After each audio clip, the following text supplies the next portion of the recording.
Welcome to my channel. She was just the crazy old lady with a toolbox until one salute revealed the truth.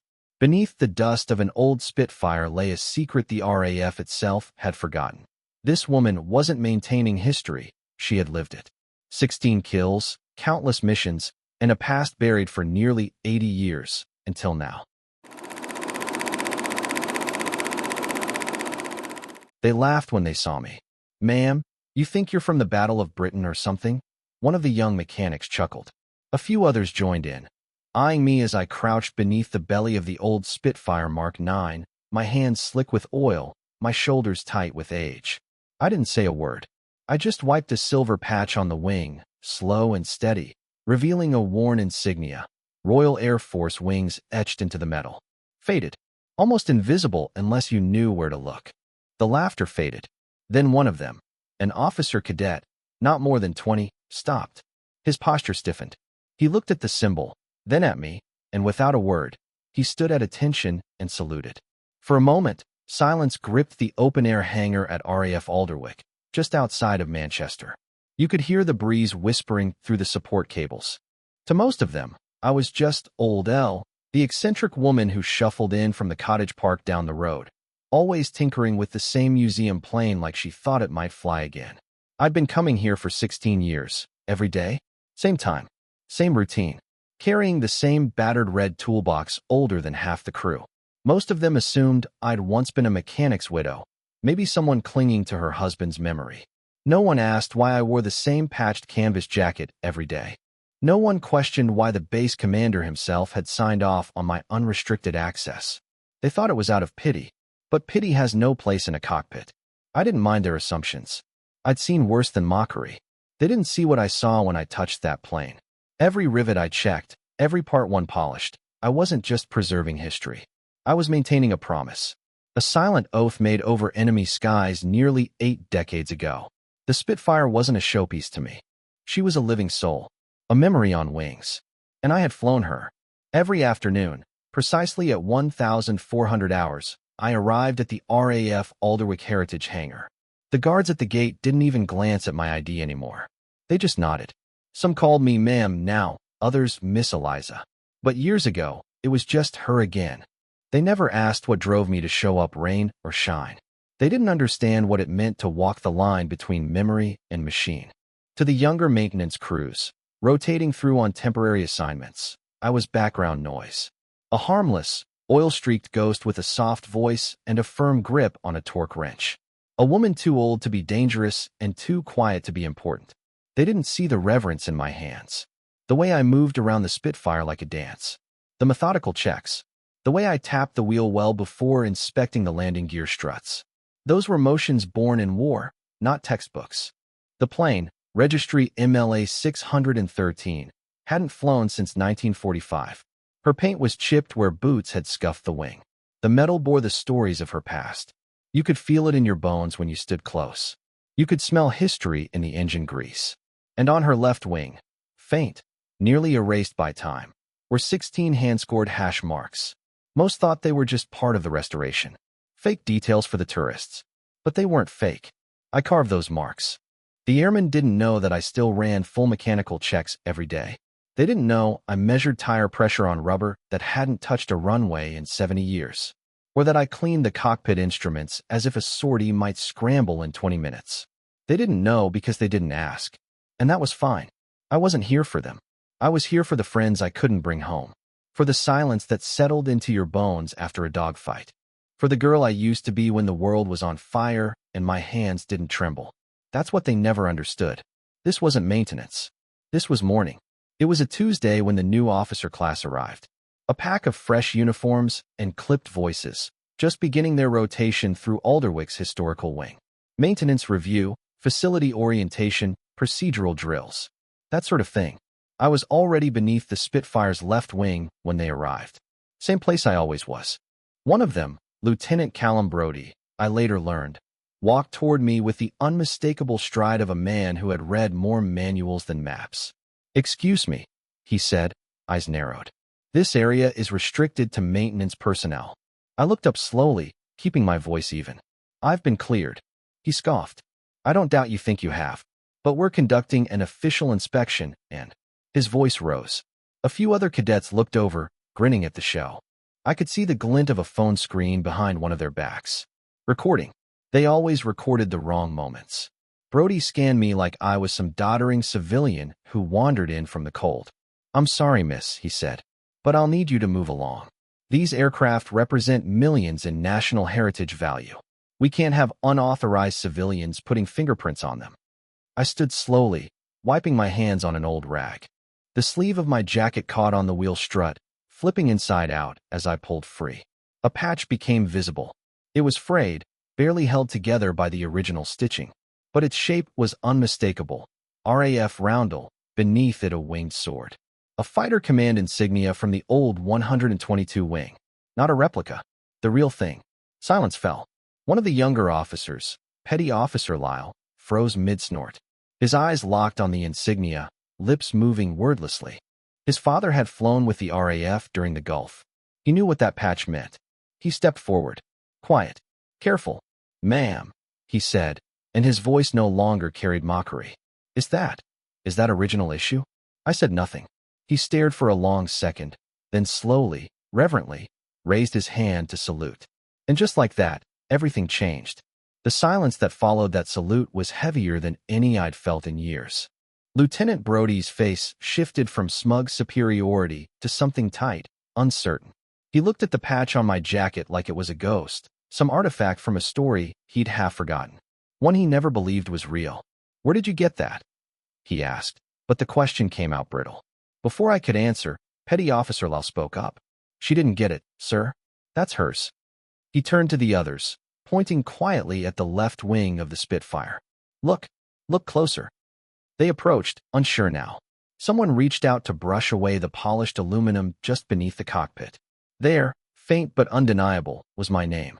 Flight Officer E. Carradine. The letters were etched in black, old stencil paint almost gone with time. And next to it, those 16 tally marks. "Are those kill counts?" one of them whispered. "Yes," I replied. They looked at me like I had just stepped out of a history book. In a way, I suppose I had. When I first came back to Alderwick, I never meant for anyone to know. I didn't want the fanfare or the forced interviews. I'd had my fill of medals. I'd seen what they cost. I'd buried too many who never got to wear theirs. But now, standing before these wide-eyed cadets, I could see something shifting. Their posture changed. Their breathing slowed.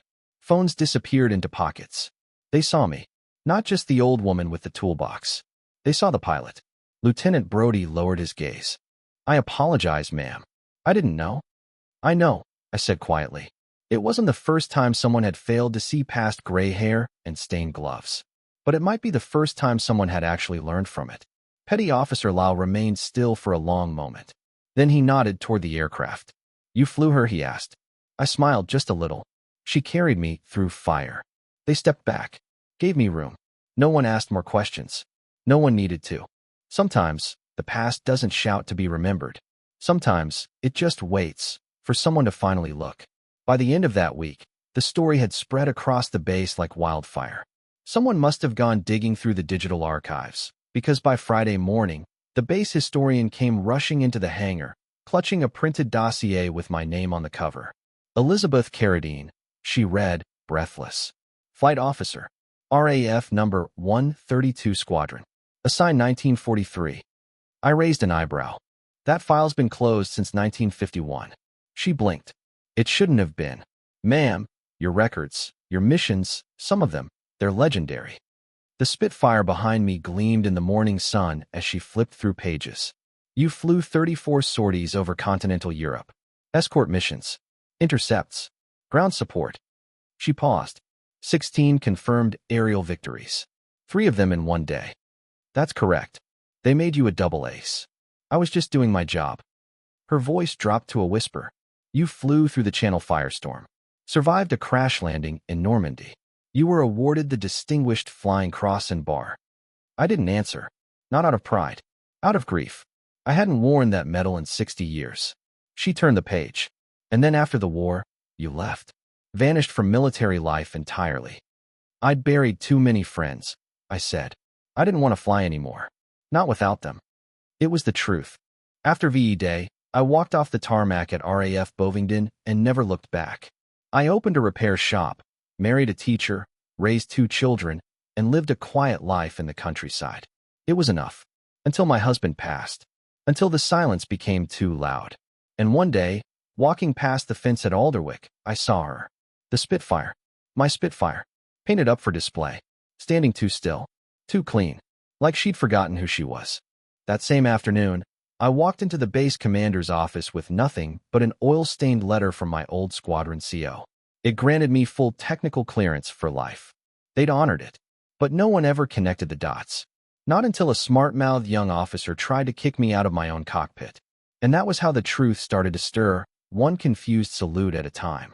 By the following Monday, the entire base had changed. The old hangar I worked in alone now saw a steady stream of visitors. Young pilots stopped by under the pretense of checking museum exhibits, but their eyes lingered on the Spitfire and on me. They didn't ask for selfies. They didn't ask for war stories. They just watched. Watched the way I ran my fingers along the seam of the cowling, how I adjusted the tension on control cables, how I listened for creaks in the fuselage that didn't belong. Somehow, they understood. One morning, a nervous junior technician approached me with a toolkit. "Ma'am, would you mind showing me how you balance trim tabs manually?"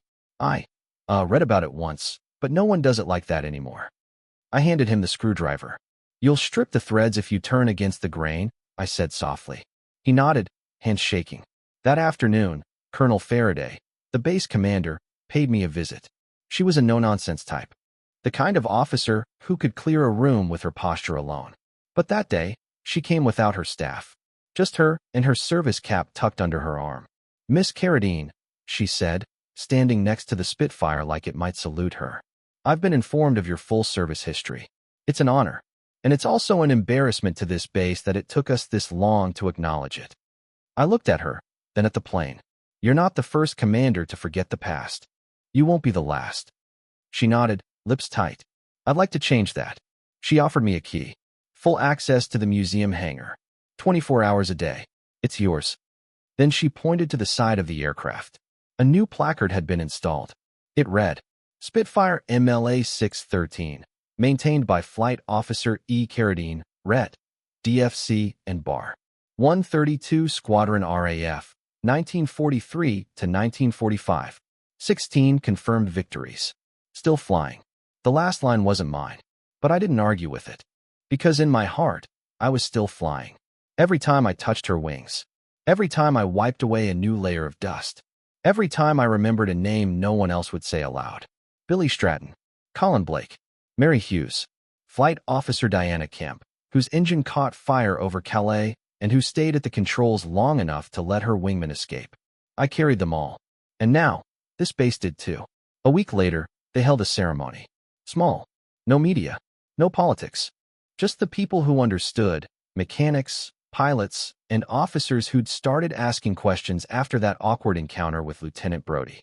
They gathered in the main hangar beneath the rafters, surrounded by the scent of oil, rubber, and old leather. Colonel Faraday stood in front of the Spitfire with a sheet of printed orders, but she didn't read from it. Instead, she spoke plainly. Flight Officer Carradine didn't ask for this recognition. She didn't even want it. But we're giving it. Not for what she did during the war, but for what she's done every day since. The cadets stood in formation. Maintenance crews stood shoulder to shoulder, still in grease-streaked coveralls. No dress uniforms. No fanfare. Just presence. They gave me a plaque. Bronze, simple. It read, "In honor of those who keep memory alive. Flight Officer Elizabeth Carradine, DFC and Bar. RAF 132 Squadron, still flying." I held it in both hands. It felt heavier than it looked. I didn't speak. I didn't need to. Afterward, one of the youngest recruits approached me. Barely 20, her hands still shaking from her first solo flight. "Ma'am," she asked, voice tight, "was it ever scary?" I met her eyes. "All of it." She swallowed. "But you kept flying?" I looked at the Spitfire, then back at her. We didn't fly because we weren't afraid. We flew because someone else needed us to. She nodded and stepped back. I could see her posture change. She stood a little straighter after that. Later that evening, I returned to the hangar alone. The ceremony was over. The base had gone quiet again. I walked the length of the Spitfire, brushing my hand along her wing. I told you they'd notice eventually, I whispered. I tightened a bolt beneath the cowling, checked the tension in the rudder cable. Everything in order, as it should be. Then I sat down on the work stool and closed my eyes. In the silence, I could still hear it. The engine's roar, the wind screaming past the canopy, the voice in my headset calling out formation changes. Sometimes I wonder if that part of me ever really landed. They started calling it the Carradine method, a mix of wartime protocols and gut instinct. Not officially, of course, but the phrase spread quietly. Pilots whispered it when they ran pre-flight checks, mimicking the habits I'd demonstrated. A pause at the rudder, a gentle knock on the wheel, a deep breath before powering systems on. It wasn't superstition. It was respect. Each week, more airmen stopped by. They didn't come for tours. They came to learn how to listen to a machine, how to understand the rhythm of flight before it ever left the ground. I didn't lecture. I didn't need to. They watched my hands. They asked simple questions. And I gave simple answers. Why do you tap the altimeter before you start? To make sure it's awake, I said. Everything deserves a moment to prepare. They laughed sometimes, but not mockingly. It was the laugh of understanding, of learning something old that still mattered. A few mechanics from the Heritage Office began bringing in veterans from other parts of the country. A woman who had worked as a radar operator in 1944. A man who'd flown Lancasters out of Scampton. They came quietly, stood beside me without fanfare, and told stories only someone like me could truly hear. One afternoon, as I was inspecting the exhaust ports, a young pilot named Reese knelt beside me. He was one of the base's best, barely out of flight school, eyes bright with confidence. "Ma'am," he said carefully, "what made you come back?" I looked up from the engine cowling, surprised by the question. "I mean," he added, "after the war, you could have walked away. Lived your life. Why keep coming back to this?" I looked at the Spitfire. Because she brought me home. That answer seemed to settle something in him. He didn't need more. As he stood, I added, "And because someone has to remember, not just the victories, the people." He nodded, slower now. "You don't fly anymore," he said. "No," I smiled. "But I still land." That night, I stayed late. Longer than usual. I found myself whispering names again. Names I hadn't spoken aloud in decades. Not for grief, but for remembrance. Because the moment we stop speaking their names, we lose more than history. We lose purpose. I never liked being called a hero. It always sounded too final, too polished. Heroism isn't a headline. It's 100 choices made in the dark, when no one is watching, when you're terrified, and you do the job anyway. That's what I told the young ones when they asked. And they asked more now. They didn't want tales of glory. They wanted the quiet truths. What it felt like to hold the stick at 15,000 feet when your wingman's gone silent. What you think about when you're waiting for flak that may or may not come.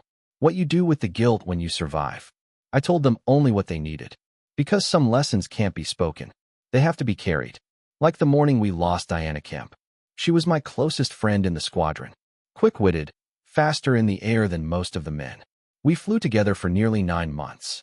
Always side by side. Until one mission over Rouen, her engine caught fire. She stayed on course long enough to draw enemy fighters away from our 6. Bought us 30 seconds we didn't have. It cost her everything. I didn't speak for 3 days after that. I still carry her whistle. Still whisper her name into the engine cowling sometimes, as though she might answer back. When the base commander asked me if I wanted a new maintenance crew to assist me, I declined. It's not that I don't trust them. I do.